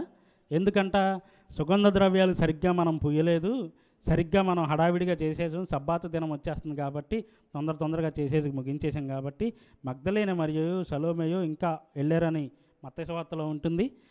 యోహాను సువార్తలో మాత్రం మగ్దలేని మరి ఒక్కతే మొదట వెళ్ళింది అని చెప్పి చెప్తారు. అంటే అంత ప్రేమ, నా దేవుని యొక్క పార్థివ దేహాన్ని నేను సరిగ్గా సిద్ధపరచకుండా ఈ లోకం నుంచి పంపించేశామని చెప్పేసి ఆవిడ వెళ్తే యేసుక్రీస్తు ప్రభువారు వెళ్ళబోతున్నాడు అన్నమాట. పరలోకానికి వెళ్ళబోతుంటే మగ్దలేని మరి కూర్చొని అక్కడ ఏడుస్తూ ఉంటే నా దేవుని యొక్క ప్రభు యొక్క శరీరం ఎవరెత్తుకుపోయారో అని ప్రార్థన చేస్తూ ఉంటే అప్పుడు దేవుడు తన ఎదుట ప్రత్యక్షమయ్యి, అమ్మ ఎందుకు ఏడ్చుచున్నావు అని అంటే, అయ్యా తోటమాలేమో అనుకొని, అయ్యా నువ్వు ఒకవేళ తీసేవేమో మా ప్రభు యొక్క శరీరాన్ని మాకు తిరిగి ఇచ్చాయా అంటే ఆవిడ మరియా అని యేసుక్రీస్తు ప్రభువారు అంటాడు. మరియా అనే ఆ శబ్దం వినంగానే ఆవిడ క్లారిటీ వచ్చేసింది, ఇది యేసుక్రీస్తు ప్రభువారి యొక్క స్వరమే అని చెప్పి. అప్పుడు రబ్బూని అని ఆవిడ కేక వేస్తుంది. అర్థమైందా? అంటే ఒక ఆవిడ కళ్ళతో కన్నులారా ఏడుస్తూ, మోకరించి ఏడుస్తూ, నా దేవుని శరీరం ఎక్కడికి పోయిందని చెప్పేసి అంత బాధ ఎవరికొన్నది? స్త్రీలకే. అర్థమైందా? ఎవరికొన్నది? స్త్రీలకే. అంత ఎమోషనల్గా కనెక్ట్ అయ్యేది, బాండింగ్ ఉండేది స్త్రీలకే. కాబట్టి మీరు అంత బలంగా సంఘంలో నాటుకొని ఉంటారనమాట. ఓకేనా? కాబట్టి మగ్దలేని మరియా నుంచి మనం నేర్చుకునేది ఏంటంటే అన్ని విషయాల్లోనూ వదిలేయచ్చు, చనిపోయాడు ఇంకా అయిపోయింది, మనం పూర్తి పెట్టేసాం, మళ్ళీ తిరిగి రారు అని చెప్పి వదిలేయచ్చు. ఆవిడ వెళ్ళటం వల్ల ఆవిడకి జరిగిన ధన్యత ఏంటి? దేవుణ్ణి ఆవిడ వెతికింది కాబట్టి, తిరిగి వచ్చింది కాబట్టి దేవుడు ఆమెకి ఇచ్చిన ధన్యత ఏంటి? నేను తిరిగి లేచానని నా సహోదరులతో చెప్పు. అప్పుడు పేతురు గారిని పిలవాలా, ఇంకొకళ్ళని పిలవాలా? ఏం చెప్పాడు? ఏమని వెళ్ళి వాళ్ళని చెప్పమని చెప్పాడు. అప్పుడు పరిగెత్తుకుంటా యోహాను పేతురు వచ్చారు. ఓకేనా? అంటే ఎవరికి ఇచ్చాడు ఆ ధన్యత? అది స్త్రీలకే ఇచ్చాడు దేవుడు. యేసుక్రీస్తు ప్రభువారు తన మరణము పునరుద్ధానం యొక్క మొట్టమొదటి సువార్త ఎవరికి వినిపించాడంటే స్త్రీలకే. ఆమె ద్వారా తన శిష్యులకి చెప్పించాడు. అంతగా దేవుడు మగ్దలేని మరియను ఆ స్త్రీలను వాడుకున్నారు. ఓకేనా? తన సువార్తను వ్యాపింపచేయటంలో. ఓకే. అప్పుడు తర్వాత గలిలయలో శిష్యులతో యేసుక్రీస్తు ప్రభువారు కలవడం జరుగుతుంది. ఓకేనా? అక్కడ తల్లి అయిన మరియ, తర్వాత 120 మంది కలిసి ప్రార్థన చేసేటప్పుడు కూడా పెంతెకోస్తు పండుగ దినాన్ని కూడా స్త్రీలు కలిసి ఉన్నారు కాబట్టి వారి మీద కూడా పరిశుద్ధాత్మ దేవుడు కుమ్మరించబడ్డాడు. ఓకేనా? వీరు యేసుక్రీస్తు మరణములో వెంబడించారు, పునరుద్ధానంలో కూడా యేసుక్రీస్తు ప్రభువారిని వెంబడించారు. కాబట్టే స్త్రీలు అంతగా ఆ యొక్క సువార్తను వ్యాపింపజేయడానికి దేవుడు వారిని వాడుకున్నాడు, మగ్దలేని మరియను వాడుకున్నాడు. ఓకే. తర్వాత బీద విధవరాలు కానుకేసేటప్పుడు యేసుక్రీస్తు ప్రభువారు చూస్తూ ఉంటే అందులో బీద విధవరాలంట తనకున్న 2 కాసులు వేసేసింది. ఆమె చేతిలో ఆమెకున్నటువంటి జీవనమంతా వేసింది కాబట్టి ఈవిడ వేసిన కానుక మిగతా వాళ్ళందరి కానుక కంటే గొప్పది అని చెప్పి దేవుడే ఆమెను ప్రశంసించాడు. అర్థమైందా? పొగిడాడు. అప్రిషియేషన్ చేశాడు. ఎవరిని? లూకాసు వార్త 2:21 ఉంటుంది ఈ మాట. ఎవరావిడ? బీద విధవరాలు. ఆవిడ విధవరాలైనప్పటికీ ఆవిడ ఎంతో కొంత ఏదో ఒక రీతిగా కూర్చుకున్నటువంటి 2 కాసుల్ని దేవుని యొక్క ఆ యొక్క కానుకల పెట్టెలో వేసింది. తన జీవనం అంతా వేసిందని దేవుడే చెప్పారు. కాబట్టి ఆ బీద విధవరాల నుంచి మనం నేర్చుకునేది ఏంటంటే, ఇచ్చే విషయంలో మనం ఎప్పుడు కూడా వెనకాడకూడదు. ఇచ్చే విషయంలో మనం ఎప్పుడు కూడా వెనకాడకూడదు. ఓకేనా? ఆవిడ ఏం చేసిందంటే తన జీవనం అంతా వేసింది. అందుకనే కరోనా టైంలో రతన్ టాటా గారు ఇంత ఇచ్చారు, వేరే వాళ్ళు ఇంత ఇచ్చారు, అన్ని కోట్లు ఇచ్చారు, ఇన్ని కోట్లు ఇచ్చారంటే, కర్ణాటకలో ఒక స్త్రీ తనకు వచ్చే పెన్షన్లో ఇచ్చిందంట డబ్బులు. తనకు వచ్చే పెన్షన్ మొత్తం దాచిపెట్టి ఇస్తే ఒక బొమ్మ వేశారనమాట. సతీష్ ఆచార్య అని కార్టూనిస్ట్ అనమాట. ఆయన వేసాడు బొమ్మ. ఏంటంటే వీళ్ళందరినీ ఒక పెట్టెల్లాగా వేసి, ఇక్కడ అదానీ గారు, అంబానీ గారు, రతన్ టాటా గారు ఇలా ఇలా ఇలా ఇచ్చిన ఇన్ని కోట్లు ఇచ్చారు, ఇన్ని కోట్లు ఇచ్చారని ఆవిడిచ్చిన పెన్షన్ జీతాన్ని ఫస్ట్ వేసి ఇంత హైట్లో ఆవిడ బొమ్మ వేశారనమాట. నాకైతే అప్పుడు ఇదే గుర్తొచ్చింది. యేసుక్రీస్తు ప్రభువారు 2 కాసుల వేసిన ఆవిడని ఎంతగా దీవించాడో, ఎంతగా పొగిడాడో ఆ రోజున. ఈ రోజుల్లో, మన రోజుల్లో కూడా కరోనా టైంలో ఎవరెవరైతే సహాయ నిధికి, పిఎం సహాయ నిధికి డబ్బులు ఇచ్చారో వాళ్ళ గురించి కూడా అట్లా వేయబడింది అని చెప్పేసి నేను చాలా సంతోషించాను. ఆ స్త్రీ అంతగా ఆమె వచ్చే పెన్షన్ జీతంలోంచి డబ్బులు ఇచ్చిందనమాట. సో కాబట్టి అంతగా మనం ఇచ్చే విషయంలో కూడా మనం అంతగా ముందుకు ఉండాలి. ఓకేనా? కాబట్టి ఆ విషయంలో ఆల్రెడీ చేస్తున్నాము దేవుని కృపను బట్టి. ఉన్నారు కాబట్టి చెప్పాలి. కానీ మనం ఇచ్చినటువంటి చీరలు కావచ్చు, తర్వాత ఇవ్వబోయేటటువంటి దుప్పట్లు కావచ్చు, ఇలాంటివి మనకి మన వరకు మనకుంది, ఈ రోజున మనం తింటున్నాము, మన బిడ్డలకు ఉంది అని చూసుకోకపోయినా పక్క వాళ్ళకి ఇచ్చే విషయంలో ముందుంటున్నాం అనేది దేవుడు చాలా హెచ్చించేటటువంటి విషయం. దేవుడు చాలా దీవించేటటువంటి విషయం. మేము అంతకుముందు మేము చెప్పగలం అన్న కానీ మేము కానీ సాక్ష్యం ఏంటంటే, హైదరాబాద్లో ప్రతి వారం కొన్ని వారాలు పంచేవాళ్ళం. దుప్పట్లు కావచ్చు, ఫుడ్ కావచ్చు, అక్క వాళ్ళు ప్రిపేర్ చేస్తే ప్యాకెట్లు కట్టుకొని పంపించేవాళ్ళం. దానివల్ల మేము పొందిన ఆశీర్వాదం మేము కళ్ళారా చూసాం. కాబట్టి అలాంటివి చేయటం అనేది చాలా దీవెనకరమైన విషయం. కేవలం మనతోటే, మన జీవితమే, మన కుటుంబమే అని కాకుండా ఇతరుల గురించి ఆలోచించి అలా సహాయం చేయటం కూడా చాలా గొప్ప విషయం. దేవుడు వారిని ఆశీర్వదించునుగాక. ఆమెన్. హల్లెలూయా. ఓకే. అట్లాగా బీద విధవరాల నుంచి మనం నేర్చుకునేది ఏంటంటే, దేవుడు అంతగా ఎవరిని హెచ్చిస్తాడో ఆ ఇచ్చే విషయంలో మనం ముందుంటే దేవుడు అంతగా మనల్ని కూడా ఆశీర్వదిస్తాడు. అబ్రహాం ఎందుకు అంత ఆశీర్వదించబడ్డాడు తెలుసా? అబ్రహాము దేవుని నమ్మెను, అది అతనికి నీతిగా ఎంచబడినని ఉంటుంది. అట్లాగే వెదజల్లి ఇచ్చేవాడంట. వెదజల్లి సమృద్ధిగా ఇచ్చేవాడు. అర్థమైందా? అంటే మాకు ఇవ్వాలని కాదు, మేము చెప్తే ఏదో మీరు స్వార్థంతో చెప్తున్నారు అనుకో, మాకు ఇవ్వాలని కాదు. దేవుని పనికి పరిచర్యకు ఇచ్చి లోటుపడినోడు, నష్టపోయినోడు ఎవరు లేరని నేను ప్రగాఢంగా చెప్పగలను. ఎందుకనంటే అవి మేము కళ్ళలారా చూసాము, మేమే అనుభవించాం. ఓకే. హల్లెలూయా. కాబట్టి ఇచ్చే విషయంలో మనం ఎట్లా ఉండాలని భేద విధవరాలను చూసి మనం నేర్చుకొనవచ్చు. తర్వాత సమరయ స్త్రీ. ఎవరు? సమరయ స్త్రీ. సమరయ స్త్రీ యేసుక్రీస్తు ప్రభువారు సమరయులు అనే పట్టణానికి, సమరయ పట్టణానికి వెళ్తానికి ఒక స్త్రీ ద్వారా అక్కడ సువార్తను వ్యాపింపచేయాలనుకున్నాడు. కాబట్టి ఆయన వెళ్ళి ఆ రోజుల్లో అప్పటికి అసలు యూదులు సమరయులతో మాట్లాడడం అనేది ఒక గొప్ప విషయం. ఎందుకంటే వారికి మొదటి నుంచి మీకు రాజుల చరిత్ర చెప్పినప్పుడు చెప్పాం, గుర్తుందో లేదు తెలీదు. జిమ్రీ ఒమ్రీ రాజుల కాలంలో సమరయ పట్టణం, సోమ్రోను అనే పట్టణం కట్టబడింది. అప్పటి నుంచి వాళ్ళు చేసినటువంటి కొన్ని అన్ని ఆచారాలను బట్టి యూదులు ఏంటంటే వారిని తక్కువగా చూడటం స్టార్ట్ చేశారు. అర్థమైందా? గుర్తుపెట్టుకోండి, ఏ రాజులు? జిమ్రీ మరియు ఒమ్రీ తెలుసుగా. మళ్ళీ చరిత్ర చూడండి, రాజుల చరిత్ర చూడండి. అప్పుడు సోమ్రోను పాత పేరు, కొత్త పేరు సమరయ. ఓకేనా?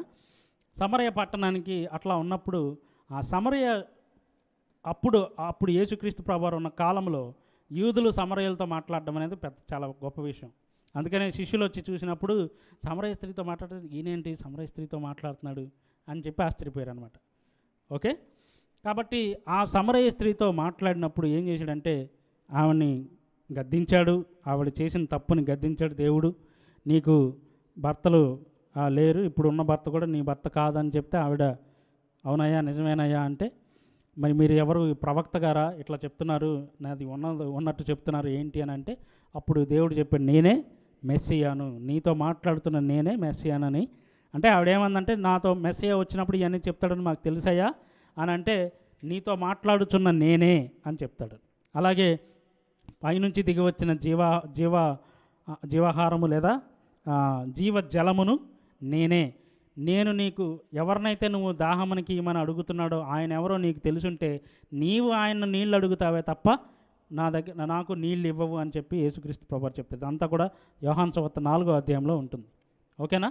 కాబట్టి అయ్యా మేము పలానా వాళ్ళని యాకోబు దేవుడిని ఆరాధిస్తున్నాం, కొండ మీద ఆరాధిస్తున్నాం, మేము వేరే దేవుడిని ఆరాధిస్తున్నాం అని చెప్తే, ఒక కాలం వస్తుందమ్మా అందరూ ఇక్కడ అక్కడ అని కాదు కానీ ఆత్మతో ఆరాధించే కాలం వస్తుంది. దేవుడు ఆత్మ కనుక ఆయనను ఆరాధించేవారు ఆత్మతోనూ సత్యముతోనూ ఆరాధించవలను అని చెప్పి ఆయన సమరయ స్త్రీతోనూ చెప్తాడు. ఇవన్నీ కూడా సమరయ స్త్రీతో. ఆ సమరయ స్త్రీని వాడుకొని ఆమె అంటది నేను వెళ్ళి చెప్పొచ్చా అంటే చెప్పని పర్మిషన్ ఇస్తాడు దేవుడు. సమరయ పట్టణానికి వెళ్ళి అనేక మందికి నాతో చెప్పినటువంటి ఉన్నది ఉన్నట్టుగా నా యొక్క జీవితాన్ని చెప్పినటువంటి ఈయన క్రీస్తు కాడా అని చెప్పేసి ఆవిడ సువార్తను ప్రకటించడాన్ని బట్టి ఆ పట్టణంలో ఉన్న వాళ్ళంతా కూడా వచ్చారనమాట. వచ్చి యేసుక్రీస్తు ప్రభువారి యొక్క మాటలు విని, ఇదిగో అమ్మా నువ్వు చెప్పావు కదా, నీ మాటలను బట్టే కాదు కానీ ఇప్పుడు మేము నేరుగా వినటాన్ని బట్టి మేము కూడా నమ్ముతున్నాము అని చెప్పేసి ఆవిడ యొక్క సాక్ష్యాన్ని బట్టి దేవుణ్ణి ఎంతగానో స్తుతించారు. అర్థమవుతుందా? ఆ పట్టణం సమరయ పట్టణంలో ఉన్నటువంటి వారందరినీ రక్షించడానికి యేసుక్రీస్తు ప్రభువారు వాడుకున్నటువంటి సాధనం సమరయ స్త్రీ. అది కాబట్టి మన సర్వసాధారణంగా కొంతమంది అనేది ఏంటంటే ఆడవాళ్ళకు ఒక విషయం తెలిస్తే దాగదు అంటారు. అవునా? అందరూ మగాళ్ళలో ఉన్నారులేండి, కానీ కొంతమంది ఎక్కువ ఒకళ్ళకి ఏంటంటే మనం ఏదైనా చెప్పామనుకోండి, ఈ విషయం చెప్పి ఇదిగో పలానా ఆవిడ గర్భవతి అంట నీకు తెలుసా అని చెప్పి వాళ్ళకి తెలియకపోయినా చెప్పి ఎవరికి చెప్పమాకని చెబుతాం. లాస్ట్లో వాళ్ళు ఏం చేస్తారు, ఎవరికి చెప్పొద్దని పక్కన వాళ్ళకి చెప్పి నువ్వు కూడా ఎవరికి చెప్పొద్దని చెప్తారనమాట. అట్లా తిరిగి అది మళ్ళీ మన దగ్గరికే వచ్చింది, నీకు తెలుసా ఇలాగంట కానీ ఎవరితో చెప్పమాక అని చెప్తుంటారు. ఆడవాళ్ళకు ఉండే అంటే అందరికీ ఉంటుంది, మగవాళ్ళకి కూడా ఉంటుంది. కొంతమందికి మాట దాచుకోలేరు అనమాట. అది సో అలాంటి వాళ్ళు కూడా కొంతమంది స్త్రీలలో ఉంటారు. అయితే మనం దేవుడు పిలిచిన పనేంటి, అవన్నీ కాకుండా లోకానుసారమైన అవన్నీ కాకుండా దేవుని సువార్తను మనం అనేక మందికి చెప్పాలి. సమరయ స్త్రీ నుంచి మనం నేర్చుకునేది ఏంటంటే దేవుని సువార్తను, దేవుని గురించిన విషయాలను చెప్పుకుంటూ ఉండాలి. ఒక లోకంలో ఉండేటటువంటి ఒక నానుడు ఏంటంటే 30 తలలు కలిసి ఉంటాయంట కానీ 3 కొప్పులు కలిసి ఉండవంట. అంతేనా? ఎందుకని? ఏదో ఒకటి ఒక మాట అంటే ఇంకొకటి, లేకపోతే ఇంకొక విషయాలు వేరే విషయాలు వస్తూ ఉంటాయి. కాబట్టి మనం గుర్తుపెట్టుకోవాల్సిన విషయం ఏంటంటే మీరు కూర్చున్నప్పుడు, అంటే మీరనే కాదు మామూలుగా చెప్తున్నాను, చాలామంది సంఘాల్లో కూర్చొని ఏం చేస్తుంటారంటే వెనకాల కూర్చొని పండగలకు వచ్చి నువ్వు ఆ చీర కట్టావా, ఈ చీర కట్టావా, ఇక్కడ ఇంకొక సేల్ నడుస్తుంది, అక్కడ ఆ సేల్ నడుస్తుంది, లేకపోతే ఆ రకమైన చీర ఉంది, ఈ రకమైన చీర ఉంది, నా దగ్గర ఇంటికి రా నీకు చూపిస్తా, ఇవి కాదు మనం మాట్లాడుకోవాల్సింది. ఎందుకంటే మీరు కాదండి, మేము చూసాం కాబట్టి చెప్తున్నాం. మళ్ళీ కూర్చొని ఈ పాస్టర్ గారు ఎంతసేపు వదిలితే మనం తొందరగా పోయి ఇంటికి పోయి తినాలి, మనం అక్కలమ్మలు కూర్చొని మనం ఏదైనా చెప్పుకోవాలి అనే పాయింట్ ఆఫ్ వ్యూలో కొంతమంది వింటూ ఉంటారు. కాబట్టి మనం చేయాల్సింది ఏంటంటే దేవుని సువార్త మనకు వినిపించబడుతున్నప్పుడు సమరయ స్త్రీ ఎలాగైతే ఇది నా దేవుడు నాతోటే మాట్లాడుతున్నాడు, రెండోది ఉన్నది ఉన్నట్టుగా నాతోనే మాట్లాడాడు. అంతేగాని కొంతమంది ఏమంటారు దాన్ని, ఇన్వెస్టిగేటర్స్ అనమాట.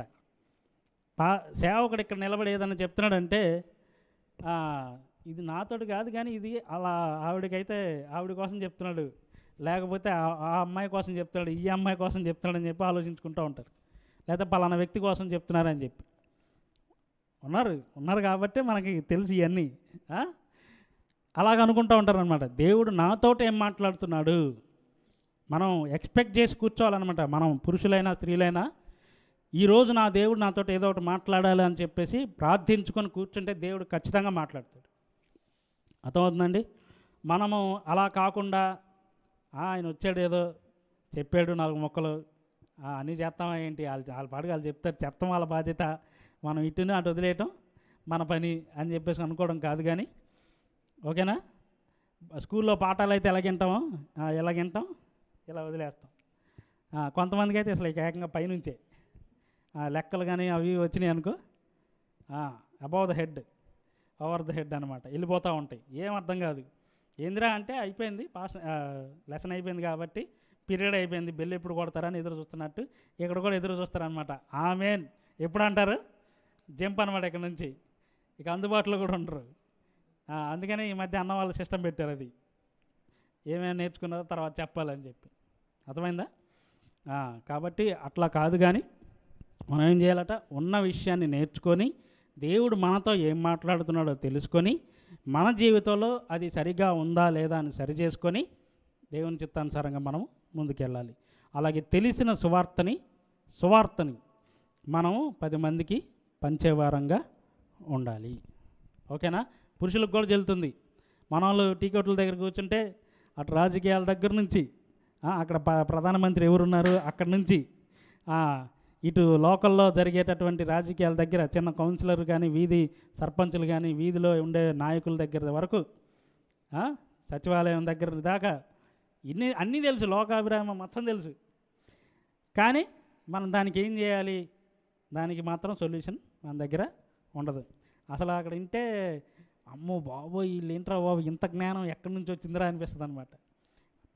ప్రభుత్వం ఎలా నడపాలో చెబుతారు, ఈ రాజకీయ నాయకుడు అట్లా అంటారు, అది ఇట్లా అంటారు, అది అలాగంటారు, అసలు ఇట్లా చేయాలి అట్లా చేయాలంటారు. అసలు అవి చూస్తే మనం ఆశ్చర్యపోతాం అనమాట, మనం ఇప్పుడు దాకా చూసింది వీళ్ళనేనా అని. అర్థమైందా? చర్చిలో మాత్రం సైలెంట్గా ఉంటారు, అక్కడికి వెళ్తే తనకి కనిపిస్తుంది అనమాట. అందుకనే రచ్చబండల దగ్గరికి వెళ్ళి కూర్చొని ఒకసారి మీకు టైం ఎట్టది వెళ్ళిపోయేదో తెలియదు అనమాట. గంటలు కూర్చొని చెప్పమంటే చెప్తారు. కానీ ఇది ఏం చేద్దామయ్యా అంటే మాత్రం సొల్యూషన్ ఉండదు వాళ్ళ దగ్గర, అది సమస్య. కాబట్టి వాళ్ళు కూడా, మనం పురుషులు కూడా నేర్చుకోవాల్సింది ఏంటంటే వాటితో పాటు దైవ జ్ఞానం మనకు ఉండాలి. యేసుక్రీస్తు ప్రభువారు 12 ఏళ్ల వయసులోనే ఏం చేశాడు, పోయి దేవుని యొక్క సేవకుల దగ్గర ప్రశ్నిస్తూ ఉంటే వాళ్ళు ఆశ్చర్యపోయారు, 12 ఏళ్ళ అతని బాలుడికి ఇంత జ్ఞానం ఎలా వచ్చిందిరా బాబు అని. అర్థమైందా? అలాంటి దైవ జ్ఞానం కలిగిన వారుగా మనం ఉండాలని చెప్పి ప్రార్థించుకోవాలి. అట్లాగే దావీదు భక్తుడు అంటాడు, నా బోధకులు కంటే కూడా నేను ఎక్కువ జ్ఞానం కలిగిన వాడను అని. అంటే గర్వం చూపించమని కాదు, తను తగ్గించుకుంటూనే జ్ఞానం విషయంలో, దేవుడిచ్చిన జ్ఞానం విషయంలో అంతగా ఎదిగాడు. కాబట్టి దేవుడు నా హృదయానుసారుడు అని చెప్పాడు. అర్థమైందా? అట్లాంటి జ్ఞానం కలిగి ఉండాలని పురుషులైనా స్త్రీలైనా కూడా మనము ప్రార్థించుకోవాలి. తర్వాత వ్యభిచారంలో పట్టబడిన స్త్రీ, ఆవిడ వ్యభిచారంలో తప్పులో పట్టబడింది, తన తప్పులు తెలుసుకున్నది. యేసుక్రీస్తు ప్రభువారి యొక్క పాదాల చెంతకు తీసుకొచ్చినప్పుడు ఆయన ఏమన్నాడు, మీలో ఎవరు పాపం చేయలేదో వాళ్ళు మొదట రాయి వేయండి అని అంటే వాళ్ళందరూ రాళ్ళు వదిలేసి వెళ్ళిపోతారు.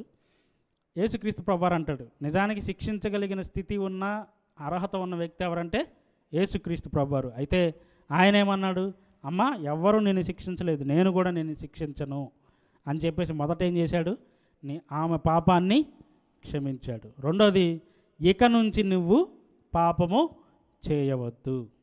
అది మనం గుర్తుపెట్టుకోవాల్సిన స్త్రీ.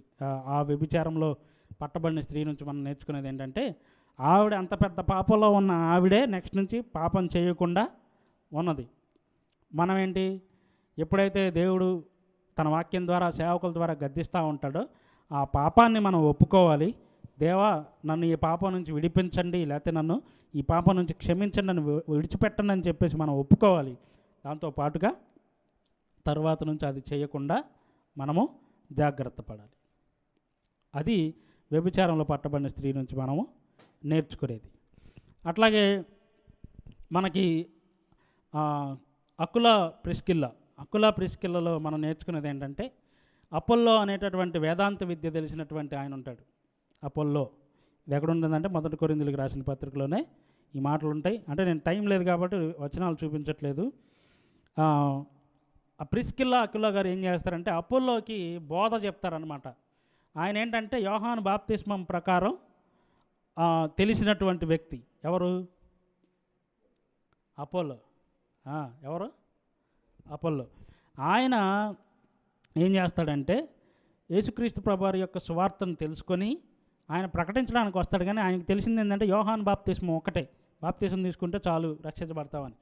కానీ పౌలు గారు చేస్తున్న సువార్తలో పెంతెకొస్తు పండుగ దినాన అప్పటికే పరిశుద్ధాత్మ దేవుడు దిగి రావటాన్ని బట్టి ప్రతి ఒక్కళ్ళు కూడా ఆత్మతో కూడా నింపబడాలి అనేటటువంటి బోధ తెలియని వ్యక్తి. అలాంటి వారికి కూర్చొని పెట్టి ఎవరు చెప్పారంటే అక్విలా ప్రిస్కిల్లా చెప్పారు. ఎవరు చెప్పారు? Aquila Priscilla. ఉండండి, మా పాస్టర్ గారికి పిలుస్తాను, ఫోన్ చేస్తానని కాదు. అంటే దాని అర్థం ఏంటి? వాళ్ళకి ఆ జ్ఞానం ఉంది కాబట్టే చెప్పగలిగారు. అర్థమైందా? స్త్రీలు ఏమంటారు దాన్ని, స్త్రీలు మీరు కూడా నేర్చుకోవాలి. అది వాళ్ళదేలే మాదేలే అని కాకుండా పురుషులైనా స్త్రీలైనా దేవుని జ్ఞానంలో ఎదిగే విషయంలో మాత్రం ముందుండాలి. అలాగే ఒకవేళ ఎవరైనా సరిగ్గా చెప్పకపోతున్నా, సరిగ్గా జ్ఞానం లేకపోయినా వారికి జ్ఞానం అందించే విషయంలో, బోధ చేసే విషయంలో కూడా మనము ముందుండాలి. ఓకేనా?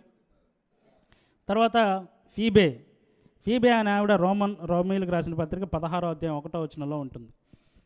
పౌలు గారు అంటాడు, ఈమె నాకు పరిచారకురాలు అంటాడు. ఏంటది? పరిచారకురాలు. మంచిగా సహాయం చేసినటువంటి వ్యక్తి. ఆయన పరిచర్యలో బాగా సహాయం చేసినటువంటి వ్యక్తి ఎవరు? ఫీబే. అందుకనే మనం క్రొత్తగా బాప్తిజం పొందిన వాళ్ళకి ఆ పేరు పెట్టడం జరిగింది. కాబట్టి ఏం చేయాలంట? పరిచర్యకి సహాయకురాలుగా, పరిచర్యలో పాలిభాగస్తులుగా ఉండాలి అనేది ఫీబే గారి నుంచి నేర్చుకోవచ్చు. అట్లాగే పెర్సిస్ కూడా సేమ్ దేవుని యొక్క పరిచర్యలో పౌలు గారికి ఎంతగానో సహాయం చేసిన వ్యక్తి. అట్లాగే లూదియా అనే ఆవిడ పౌలు గారిని బలవంతం చేసింది. నేను రక్షణ పొందిన దానని, మీ దేవుని యొక్క చిత్తానికి అనుకూలంగా నడుచుకుంటున్న దానని మీరు నమ్మినట్లయితే మా ఇంటికి రండి అంటుంది. ఇంకేం చేసింది? తాళం వేసింది అక్కడ పౌలు గారికి. ఆయన వెళ్ళే ఆయన కూడా లూదియా గారి ఇంటికి వచ్చి అక్కడ ప్రార్థన చేయటానికి ఆవిడ యొక్క విశ్వాసం పౌలు గారిని అక్కడికి నడిపించింది. ఆవిడ వేరే వ్యాపారస్థం తూతార పట్టణస్థురాలు, ఆ పొడి అమ్ముకునేటటువంటి వ్యక్తి అయినప్పటికీ కూడా, ఆ వ్యాపారం చేసుకునే ఆవిడ అయినా కూడా వాళ్ళు ఆవిడ ద్వారా పౌలు గారు వచ్చి ఆమె ఇంట్లో సువార్త చెప్పడానికి లూదియా గారు సహాయం చేశారు. మరి ఇందాక మర్చిపోయాను అది కూడా చెప్పడం. అక్విలా ప్రిస్కిల్లా కూడా వాళ్ళు గుడారాలు కుట్టుకునేవాళ్ళు. గుడారాలు కుట్టుకుంటూ పొంతు వంశీయుడు అనమాట అక్విలా. అంటే ఇంచుమించు రోమన్ సిటిజన్షిప్ ఉన్న వ్యక్తి. అయితే క్రిస్టియన్స్ అందరిని వెళ్ళిపోమని చెప్పేసి అప్పుడు ఆర్డర్ ఇస్తే వాళ్ళు వచ్చి బయట ఉన్నప్పుడు ఆ ప్రాంతానికి పౌలు గారు వస్తాడు. పౌలు గారు వస్తే మేము ఇట్లా యేసుక్రీస్తు నజరేయుడైన యేసు గురించి వినాలి అని అనుకుంటున్నామంటే, అమ్మ ఆయన సువార్తను నేను ప్రకటించుకుంటూనే తిరుగుతున్నాను అని చెప్పేసి పౌలు గారు చెప్పినప్పుడు పౌలు గారు అక్విలా ప్రిస్కిల్లాకు చెప్పి, అంటే వాళ్ళంత జ్ఞానం ఎలా పొందారంటే పౌలు గారి దగ్గర నుంచి బోధ విని వాళ్ళ జ్ఞానం తెలుసుకొని పత్రికల్లో చదివితే అక్విలా ప్రిస్కిల్లా ఇంటి వద్దనున్న సంఘం కూడా వందనములు చెప్పుచున్నారు అని చెప్పేసి ఉంటుందన్నమాట. అట్లాగే ఇంకా ఆయన పరిచర్లో రూఫు యొక్క తల్లికి వందనాలు అని చెప్తుంటాడు. అట్లా చాలామంది స్త్రీలు ఉన్నట్టుగా మనకి లేఖనం ద్వారా తెలియపరచబడతా ఉంది. అయితే కొన్ని 3 స్త్రీలు ఉన్నారు. వాళ్ళ గురించి చెప్పేసి నేను చివరిలో ఇన్స్ట్రక్షన్స్ చెప్పేసి ముగిచ్చేస్తాను.